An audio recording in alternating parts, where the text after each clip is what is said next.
Why Global South Against Israel? A survey of official reactions from 11 Global South states outside the Middle East/North Africa region: Brazil, Mexico, Kenya, Nigeria, South Africa, Bangladesh, India, Malaysia, Indonesia, Singapore, and Vietnam reveals a consensus on condemnation of Hamas attacks. But their statements differ on who's to blame, what's the solution, and what to do next. Most of the states selected in this survey are among the Global South's key middle powers. 4 smaller or less influential states: Bangladesh, Kenya, Malaysia, and Singapore also included. In Latin America, Brazil said it condemns the series of bombings and ground attacks carried out today in Israel from the Gaza Strip, and expresses condolences to the families of the victims and expresses its solidarity with the people of Israel.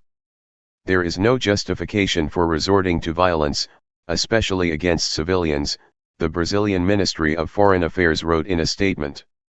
The Brazilian government urges all parties to exercise maximum restraint in order to avoid escalating the situation. Brazil also reiterates its commitment to the two-state solution, within mutually agreed and internationally recognized borders, and reaffirms that the mere management of the conflict does not constitute a viable alternative for resolving the Israeli-Palestinian issue, and the resumption of peace negotiations is urgent. Brazilian President Luiz Inácio Lula da Silva also expressed his rejection of terrorism in any of its forms and called for a two-state solution. Brazil, as the United Nations Security Council president for October, called a closed emergency session of the Council this weekend. The meeting failed to agree on a statement. Mexico's foreign ministry condemns the attacks suffered by the people of Israel, and calls for an end to this inappropriate violence, to avoid an escalation that will cause greater suffering to the civilian population. The Mexican statement also argued that it is essential to resume the process of direct and good faith negotiations between both parties, within the framework of the two-state solution, within mutually agreed upon and internationally recognized secure borders in accordance with United Nations resolutions. Turning to Africa, Kenya's Ministry of Foreign and Diaspora Affairs condemns, in the strongest terms possible, the unprovoked attack by Hamas militants and called on both sides to exercise restraint and seek a negotiated agreement to the conflict. Nigeria, for its part, said it is deeply concerned at the outbreak of hostilities between Israel and Hamas and calls for de-escalation and ceasefire and a peaceful resolution of the conflict through dialogue. South Africa called for an immediate cessation of violence, restraint, and peace. The new conflagration has arisen from illegal occupation of Palestine land, desecration of Al-Aqsa Mosque and Christian holy sites, and ongoing oppression of the Palestinian people, the South African Foreign Ministry said in a statement on Saturday, calling for a return to the 1967 internationally recognized borders with East Jerusalem as capital and also mentioning the right of return. Looking at Asia, Indian Prime Minister Narendra Modi was quoted as saying he is deeply shocked by the news of terrorist attacks in Israel, adding that he and his government stand in solidarity with Israel. The Indian Foreign Ministry had not issued a press release on the crisis at the time of writing. Bangladesh's Ministry of Foreign Affairs stated that it denounces the ongoing armed conflict between Israel and Palestine and deplores the resultant loss of innocent civilian lives, and calls for an immediate ceasefire. Living under the Israeli occupation and forced settlements in Palestinian territory will not bring peace, the statement continued, adding that Bangladesh supports a two-state solution, Palestine and Israel, living side by side as independent states free of occupation following UN resolutions number 242 and 338. Indonesia's Ministry of Foreign Affairs said it is deeply concerned with the escalation of conflict between Palestine and Israel. Indonesia urges the immediate end of violence, the statement said. The root of the conflict, namely the occupation of the Palestinian territories by Israel, must be resolved, in accordance with the parameters agreed upon by the UN. Vietnam said it is profoundly concerned and called on relevant parties to exercise restraint and refrain from taking actions that complicate the situation.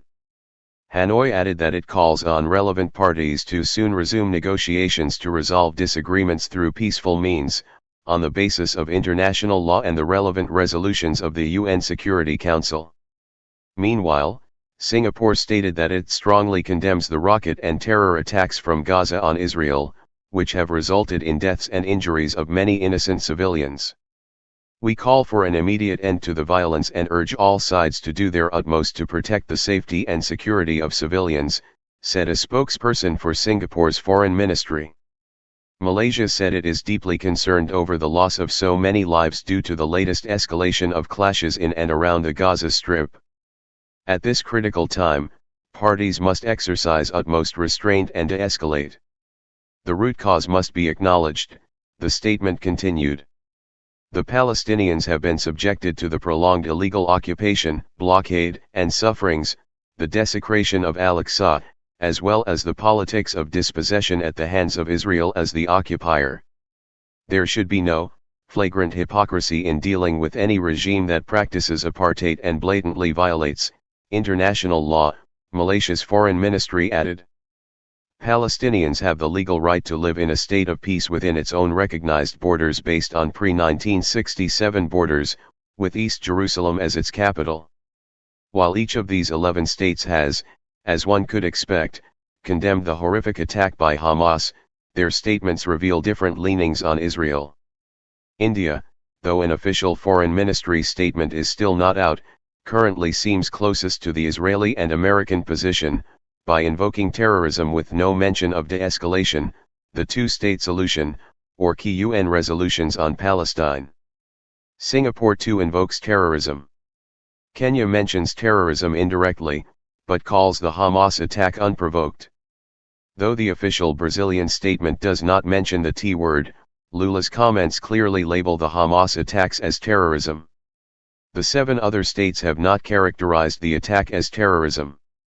Nigeria, however, avoids criticizing Israel and couches its calls to peace in general terms. Bangladesh, Indonesia, Malaysia, and South Africa criticize Israel and specifically cite the Israeli occupation as the root cause. Brazil, Mexico, and Vietnam stay focused on restraint, the two-state solution and UN resolutions or relevant international law. If we were to project these reactions on a spectrum of the degree of alignment to US and Israeli positions on the crisis, admittedly a challenging task due to the complexity of the issues involved and the early stage of the responses, India and Kenya seem to be at the end closest to the US and Israel. They are followed by Singapore and Nigeria. Brazil, Mexico, and Vietnam appear to be next.